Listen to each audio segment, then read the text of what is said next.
Kali ini saya akan menyampaikan renungan dengan tema ujian iman. Di dalam sepanjang Alkitab kita menemukan bahwa Allah selalu menguji iman orang-orang percaya.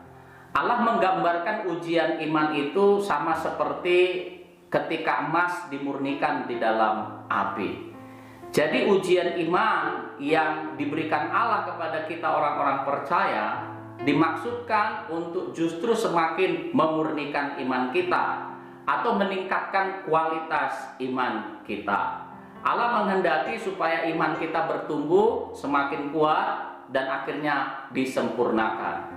Baiklah, kita belajar ujian iman dari kisah ketika Allah meminta supaya Abraham mempersembahkan Ishak anaknya.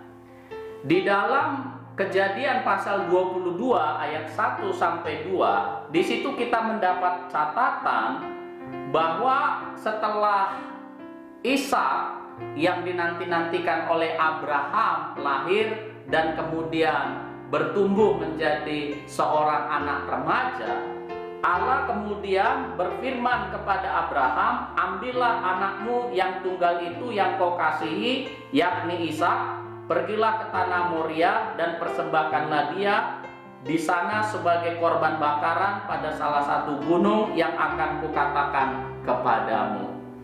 Saya meyakini bahwa ketika Tuhan menghendaki agar Abraham mempersembahkan Ishak anaknya, itu merupakan suatu ujian iman yang berat untuk dihadapi atau dilalui oleh Abraham. Bagaimana mungkin Abraham dengan mudah mempersembahkan Ishak anaknya?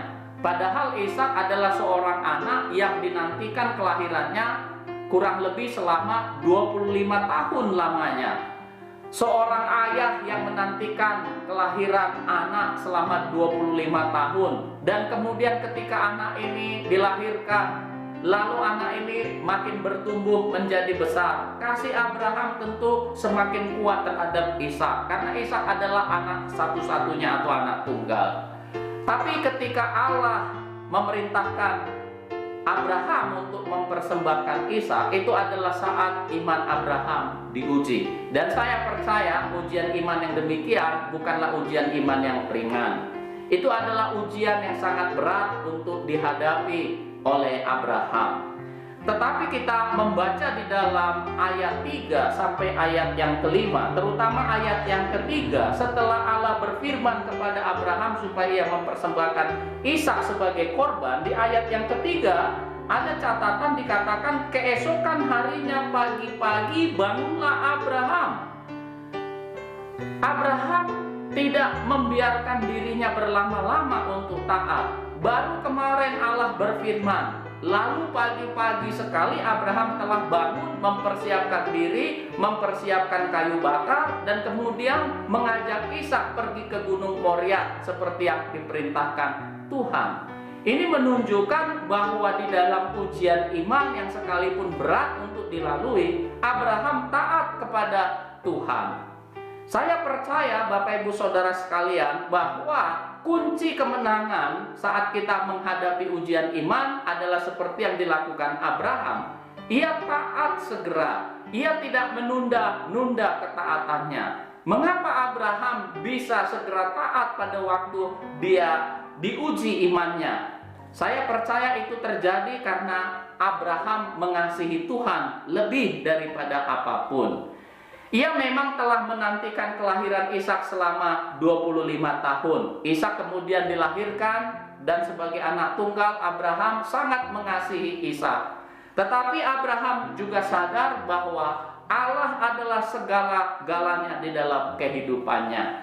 Dia lebih mengasihi Tuhan lebih daripada apapun. Dia mengasihi Tuhan lebih daripada pemberian-pemberian yang diberikannya kepada Abraham. Itu sebabnya Abraham segera taat karena dia lebih mengasihi Tuhan lebih daripada apapun. Mengapa banyak orang Kristen gagal di dalam ujian-ujian iman mereka? Karena mereka memiliki kasih yang lain. Kasih mereka terbagi-bagi. Mereka tidak mengasihi Tuhan lebih daripada apapun di dalam hidup mereka. Karena mereka tidak mengasihi Tuhan dengan segenap hati, kasih mereka terbagi-bagi. Itu sebabnya pada waktu mereka menghadapi ujian-ujian yang mereka rasa berat untuk dilalui, akhirnya mereka mengalami kekalahan dalam ujian iman itu. Tidak demikian halnya dengan Abraham. Abraham berhasil lolos atau lulus dari ujian iman yang berat yang dia hadapi.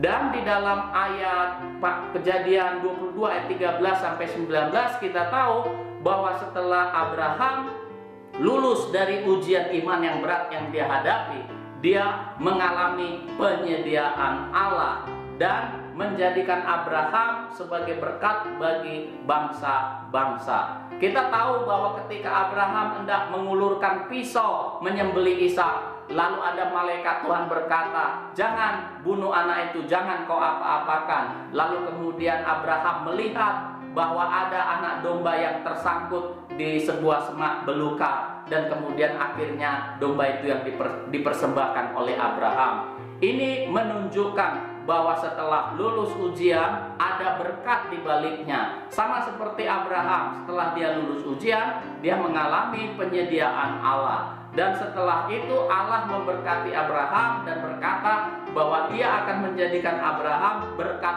bagi bangsa-bangsa. Saya percaya orang-orang yang telah lulus ujian sajalah yang akan bisa menjadi berkat bagi banyak orang. Orang-orang yang kalah di dalam ujian-ujian iman yang mereka alami di dalam kehidupan ini, mereka tidak mempunyai kesempatan untuk hidup mereka bisa menjadi berkat bagi banyak orang. Tapi orang-orang yang berkemenangan dalam ujian-ujian iman, mereka akhirnya menjadi berkat bagi banyak orang, seperti Abraham akhirnya menjadi berkat bagi bangsa-bangsa. Saya berdoa dimanapun Bapak Ibu Saudara berada, supaya engkau mengasihi Tuhan lebih daripada apapun, sehingga engkau segera taat ketika engkau menghadapi ujian-ujian iman dalam hidupmu. Apapun bentuk ujian iman yang kau hadapi, saya berdoa supaya engkau berkemenangan, sehingga kelak engkau menjadi berkat bagi banyak orang dan kau mengalami janji penyediaannya di dalam kehidupanmu. Tuhan memberkati.